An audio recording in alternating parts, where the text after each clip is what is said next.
ओम शांति। आज 14 जनवरी 2020 के बाबा के महावाक्य है। आज विशेष दिन है। सारे भारत भर में एक त्यौहार भी मनाया जा रहा है, पर्व है, उत्साह उमंग उत्साह बढ़ाने वाला उत्सव है।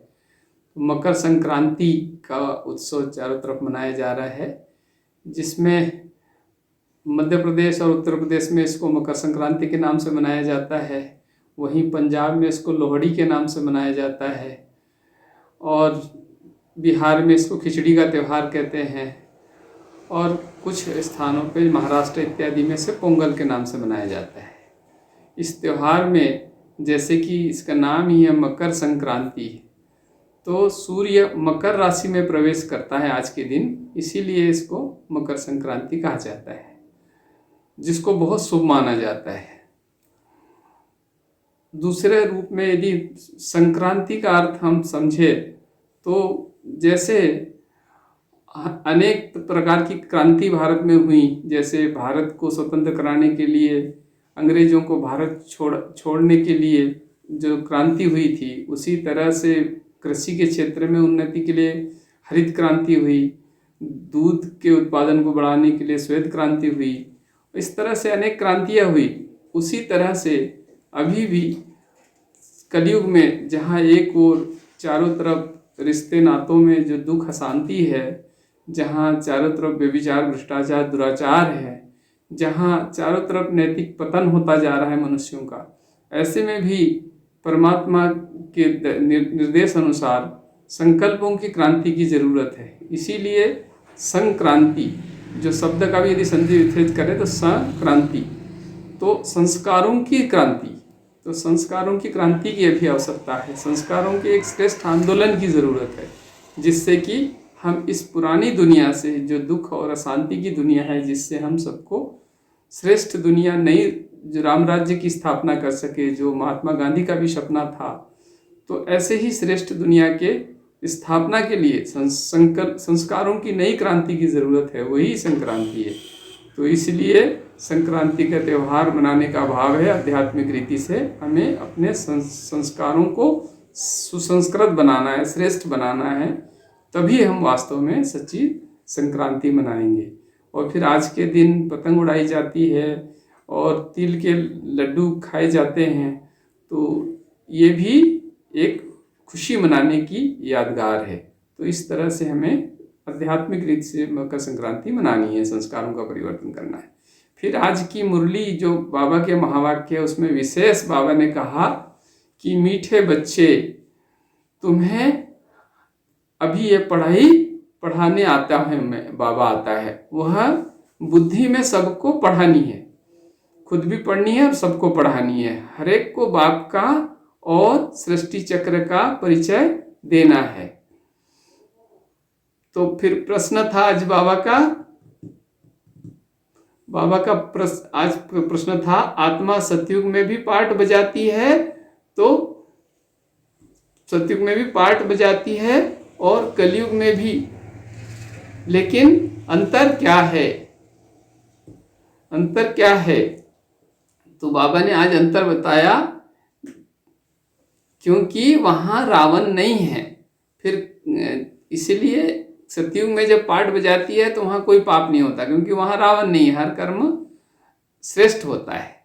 और कलयुग में हर कर्म विकर्म होता है, क्योंकि यहाँ विकार है, दुख है, अशांति है, चारों तरफ व्यभिचार दुराचार भ्रष्टाचार है।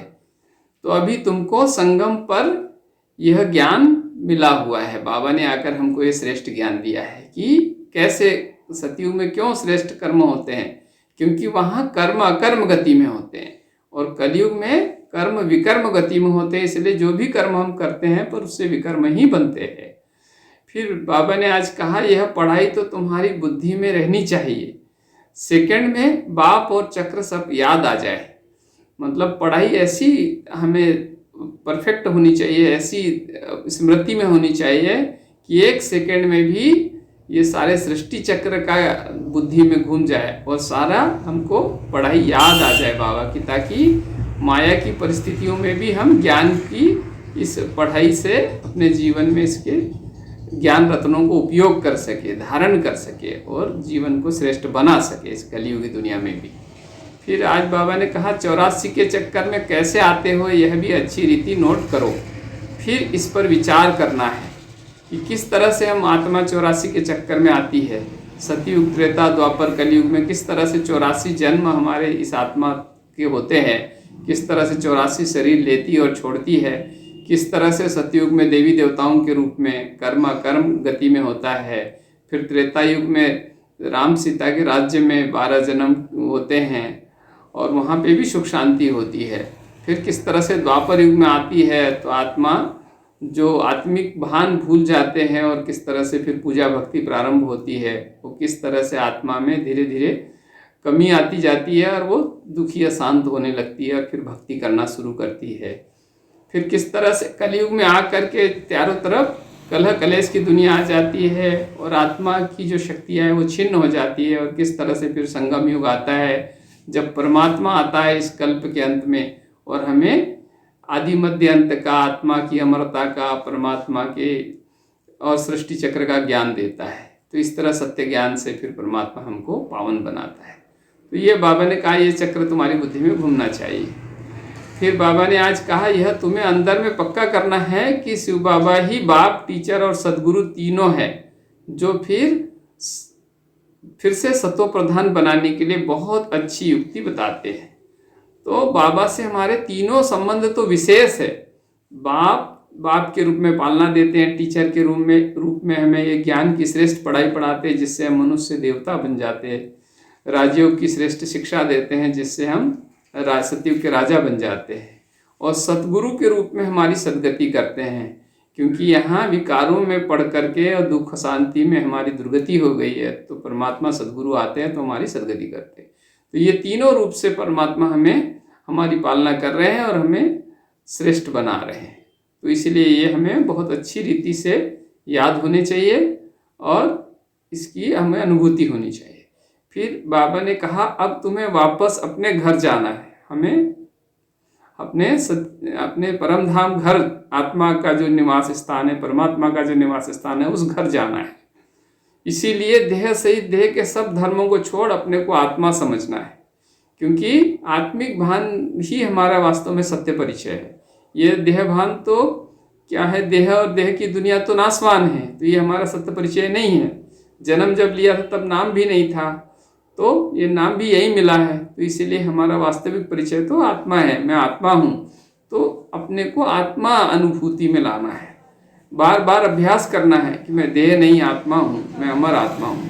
फिर बाबा ने आज कहा जब किसी को समझाते हो तो सबसे पहले यह निश्चय बिठाना है कि हम आत्मा है, परमात्मा नहीं है।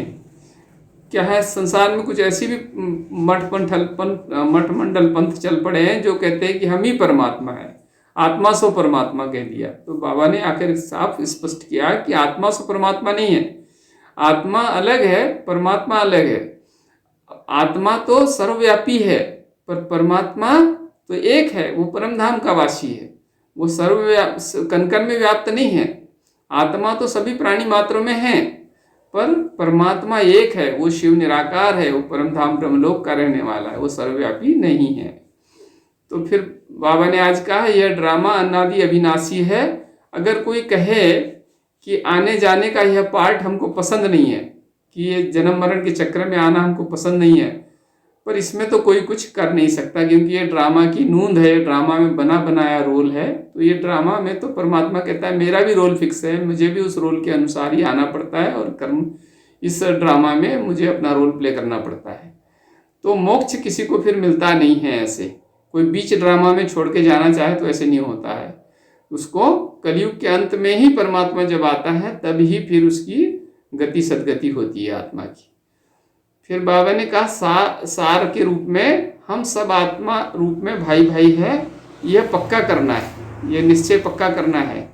भाई शरीर को यदि भूल जाए, हम आत्मा समझे तो आत्मा भाई भाई है, चाहे वो चोला स्त्री का हो या पुरुष का हो, पर आत्मा रूप में भाई भाई है। यह पक्का करना है, अपने संस्कारों को याद से संपूर्ण पावन बनाना है, क्योंकि आज संक्रांति है ना, तो संस्कारों की क्रांति अर्थात संस्कारों को पावन बनाना है, बाबा ने कहा है। फिर बाबा ने आज कहा कि 24 कैरेट सच्चा सोना बनने के लिए कर्म अकर्म विकर्म की गुह्य गति को समझ करके और उसके अनुसार फिर हमें कर्म करना है।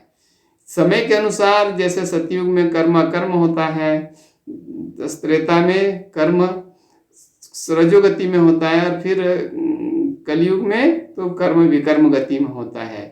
तो इसीलिए हमको श्रेष्ठ कर्म करने हैं, तो ये हमको ध्यान रखना है कर्मों की गुह्य गति अनुसार। फिर अभी कोई विकर्म नहीं करना है, ये बात ध्यान रख करके कलयुग में, क्योंकि यहाँ कल विकर्म भी हो रहे हैं तो सुकर्म भी हो रहे हैं, क्योंकि परमात्मा आया है ना, परमात्मा की याद में रहकर हम जब श्रेष्ठ कर्म करते हैं तो वो सुकर्म होते हैं, और वैसे हम जो देहाभिमान में आकर कर्म करते हैं वो सब विकर्म हो जाते हैं। तो इसलिए हमको इससे बचना है। फिर आज का वरदान में बाबा ने कहा, समय पर हर गुण व शक्ति को यूज करने वाले अनुभवी मूर्त भव। तो समय पर जो शक्तियाँ और गुण हमें परमात्मा से प्राप्त है, जो आत्मा के मूल गुण हैं, जो आत्मा की शक्तियाँ अष्ट शक्तियाँ है, इसको समय पर उपयोग करना बहुत आवश्यक है। यदि वो हमारी स्मृति में नहीं होगी, धारणा में नहीं होगी, तो हम उसको उपयोग नहीं कर पाते, और बाद में फिर असफलता होने के बाद हमें याद आता है कि ये शक्ति तो हमारे पास थी पर हमने तो उपयोग ही नहीं किया। तो इसलिए समय पर यूज करना आना चाहिए। तो ब्राह्मण जीवन की विशेषता ही है अनुभवी। यदि गुण व शक्तियों की अनुभूति नहीं तो विघ्न के वश हो जाएंगे। फिर कोई विघ्न आएगा, बाधा आएगी, माया आएगी, और हम उसके वशीभूत हो जाएंगे, और फिर हमको अपनी शक्ति गुणों का याद नहीं होगा। तो इसीलिए परमात्मा कहते हैं कि फिर अपने अनुभूति में होनी चाहिए। एक गुण व शक्ति की अनुभूति नहीं तो विघ्न के वश हो जाएंगे। अभी अनुभूति करो, अनुभूति का भी कोर्स करो। बाबा ने कैसे जैसे ज्ञान का कोर्स किया, योग का कोर्स किया, याद का कोर्स किया, ऐसे ही अनुभूतियों का कोर्स करो। ये भी एक कोर्स होना चाहिए जिसमें कि किस तरह से हम ज्ञान की, गुणों की, शक्तियों की अनुभूति अपने जीवन में लाएं। शुरू करो, हर गुण व शक्ति रूपी खजाने को यूज करो। जिस समय जिस शक्ति या गुण की आवश्यकता हो उसका स्वरूप बन जाओ। तो नॉलेज की रीति से बुद्धि रूपी लाकर में रख नहीं दो। को नॉलेज को, ज्ञान को बना करके अपनी बुद्धि के लाकर तिजोरी में बंद नहीं करो, उसको यूज करो। नहीं तो जैसे कोई धन भी कोई अपनी तिजोरी में बंद करके रखता है और उसको उपयोग नहीं करता तो वो बढ़ता नहीं है, बल्कि और घट जाता है, खत्म हो जाता है। तो इसीलिए बाबा कहते हैं कि उसको यूज करो। जितना इस ज्ञान को यूज करोगे, जितना जीवन में उपयोग करो धारण करके, और सुनोगे, सुनाओगे, चिंतन मंथन करोगे, दूसरों को भी बताओगे, तो उतना ही आपका भी कल्याण होगा और दूसरों का भी होगा। तो जब यूज करेंगे तो विजयी बन जाएंगे फिर। और बाहरे मैं का गीत भी सदा गाते रहेंगे कि वह मेरे बाहरे मैं, वहाँ मेरा भाग्य, वहाँ मेरा भगवान शिव बाबा। तो इस तरह का गीत गाएंगे और सदा आनंद में रहेंगे। फिर आज स्लोगन में बाबा ने कहा, नाजुकता के संकल्पों को, नाजुकपन के संकल्पों को समाप्त कर शक्तिशाली संकल्प रचने वाले ही डबल लाइट रहते हैं। तो छोटी छोटी बातों में यदि नाजुक नेचर बना लेते हैं, नाजुकता के संकल्प यदि रचते रहते हैं, तो कभी शक्तिशाली नहीं बन सकते। फिर छोटी छोटी बातों में डरते और घबराते रहेंगे, थोड़ी थोड़ी बातों में तो हैरान परेशान दुखी हो जाएंगे। तो इसीलिए बाबा ने कहा कि शक्तिशाली संकल्प रचने वाले डबल लाइट भरो। वही आत्माएं फिर डबल लाइट बन पाती है, जिनकी पवित्रता की भी लाइट होती है और स्वयं भी हल्के रहते हैं। तो आज बाबा ने विशेष मकर संक्रांति के इस अवसर पर फिर सभी भाई बहनों को मकर संक्रांति की बहुत बहुत बधाई पीसफुल लाइफ चैनल की ओर से, और सभी भाई बहनों को बहुत बहुत इस त्यौहार की सबके जीवन में खुशी और मंगलमय हो और सदा सब आनंद मौज में रहे। अच्छा, ओम शांति।